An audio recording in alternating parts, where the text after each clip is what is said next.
ജില്ലയിലെ അനധികൃത ക്വാറി ഉടമകളെ സഹായിക്കുന്ന പോലീസ് ഉദ്യോഗസ്ഥർക്കെതിരെ വ്യാപകമായ പരാതികളായിരുന്നു ഉയർന്നിരുന്നത്.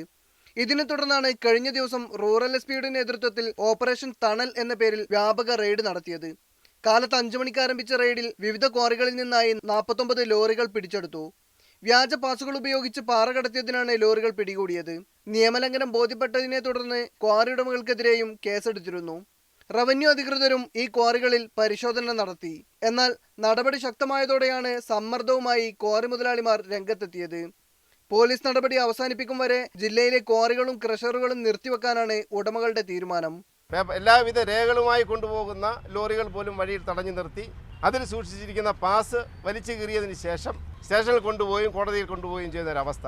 ഏത് പാറമടയിൽ നിന്നാണ് കല്ലെടുത്തത് എന്ന് വാഹനവുമായി പോകുന്ന ലോറി ഡ്രൈവറോട് ചോദിച്ചതിന് ശേഷം ആ ക്വാറി ഉടമയുടെ പേരിൽ കേസെടുക്കുന്നു. പണിയെടുക്കുന്ന തൊഴിലാളികൾ ഉൾപ്പെടെ സ്റ്റേഷനിൽ കൂട്ടിക്കൊണ്ടുപോയി ദേഹോപദ്രവം ഏൽപ്പിക്കുന്നു തുടങ്ങിയ ഒരു കാരണവശാലും വ്യവസായം നടത്തിക്കൊണ്ടു പോകാനൊക്കാത്ത നിലയിലുള്ള ഒരു പ്രവൃത്തിയാണ് നമ്മുടെ കൊല്ലം ജില്ല പോലീസ് അധികാരികളുടെ ഭാഗത്തു നിന്നുണ്ടായിട്ടുള്ളത്. ഇതിന് പരിഹാരം കാണാതെ ഒരു കാരണവശാലും ഒരു പാറമടകളിലും പ്രവർത്തിക്കുകയില്ല എന്ന് തീരുമാനിച്ചിട്ടുണ്ട്.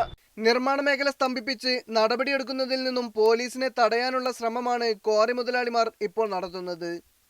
പോലീസ് നടപടി അവസാനിപ്പിക്കാൻ രാഷ്ട്രീയ നേതാക്കളും രംഗത്തുണ്ട്. എന്നാൽ അനധികൃത ക്വാറികൾക്കെതിരായ നടപടി തുടരാൻ തന്നെയാണ് പോലീസിന്റെ തീരുമാനം.